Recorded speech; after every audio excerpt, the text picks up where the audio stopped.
Hi guys, hope y'all are doing well. So today I wanted to show the main difference in the low versus high traffic website when performing conversion rate optimizations. All right, because there is key difference between the two, and I just wanted to highlight them. So let's start with the high traffic websites. Okay, high traffic websites are the websites with over 40,000 monthly visitors. All right. With high traffic websites, you can perform a complete conversion rate optimization. It relies heavily on a complete meta analysis. Okay. What does that mean? It means all the available tests that you can perform on a website with high traffic website, you can do it and they can be accurate. Okay. Because you have the traffic for it. So let me just show you the hierarchy of evidence. So basically, when you combine all these tests, okay, you achieve meta-analysis. All right. So that's the best way, the most reliable way to do conversion rate optimization. The key advantages of high traffic websites: the test you perform can be 100% reliable and statistically significant. You can track each change's effect on your conversion rate, creating a steady conversion rate growth. So what do I mean by that? Because you have a lot of traffic, you can and should implement changes one at a time. All right. So you just go one at a time.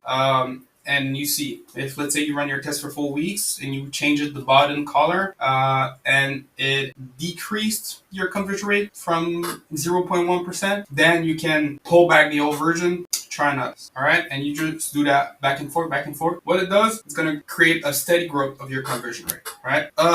Also, we can use the main metric as KPIs. Okay. Pretty simple. If you want to increase your conversion rate, you can focus on your conversion rate, your cart sales, purchases, etc. All right. I'll explain the difference in the low traffic website after. All right. So I'll go shortly over the steps of high traffic website. The first step is to analyze the website data to find cues on what you would need attention first. All right. We look at the data, the Google Analytics, whatever tool you use.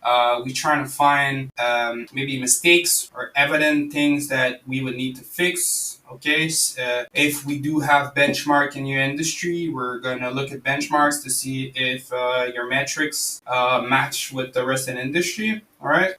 We're gonna also then on step 2 perform a user research. Okay. So everything that's related to doing user testability tests or surveys and all of that. Okay. So basically, what we're gonna do there is we're gonna use the information that we found in the data, and we're gonna confirm our hypothesis by going to ask questions to the real users. All right. Because sometimes you see things on the data and it's not always 100% true, or it's not what you think that mess with the data.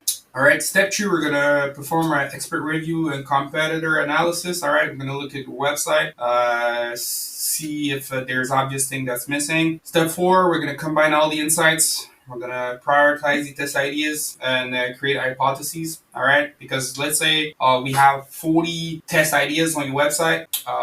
We cannot do all 40s at the same time. All right, so we're gonna start with the one that's gonna have the biggest impact first, and then move on to the smaller ones if we have the budget or the time. But we're always gonna prioritize the most important ones. All right, the ones above the fold, the one that can have a huge impact. And then step 5, we're gonna perform a pre-test analysis. Okay, basically, this is to find your MDE. Okay, your minimum detectable effect terms. So basically, this is we're gonna know.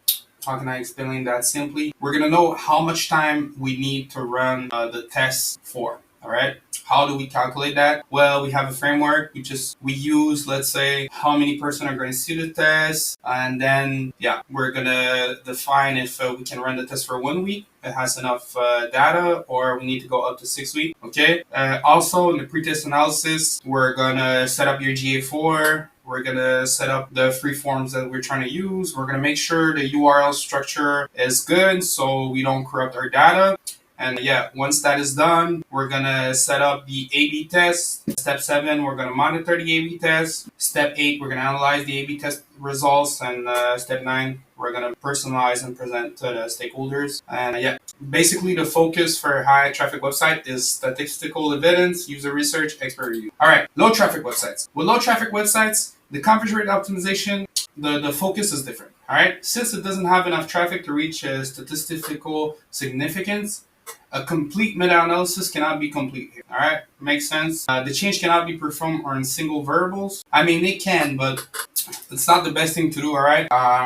What is usually done is like we change up to, let's say, 5 variables. We do big changes on the website. Okay, so let's say you want to change your index page, your principal page, and then you want to change the header above the fold, you want to change the button, you want to change the copy. Then you do all that at the same time, and then you run the A/B test and you see if it did increase or decrease your conversion rate. All right. The only negative thing with that is that, let's say if you change 5 things, maybe there's 2 things that you change that increased your conversion rate by a lot. There's 1 thing that decreased it, and there's 2 things that didn't change that. Okay. How can we know what did what? We can't. Okay. So we push the 5 changes. It did increase the conversion rate, and we just stick to that. Okay. So yeah, the confidence level of tests is way lower than high traffic websites. All right, because we have less traffic, it could fluctuate. We need to use micro configuration for tests. What do I mean by that? Is, let's say you're optimizing for sales, but you need to go down a couple metrics. So let's say you can go to add a cart, you can go to view cart page, and you can track these metrics. All right, since we're gonna have more convergence on these metrics. Yeah. So the focus is on user research and expert review. All right, more than anything. So yeah, for the steps are the same. All right, but like I said, the focus is not on statistical significance. We still use the data to validate our test results. They're just less reliable. All right. So yeah, that's it for the difference between low and high traffic websites when performing conversion rate optimization tests.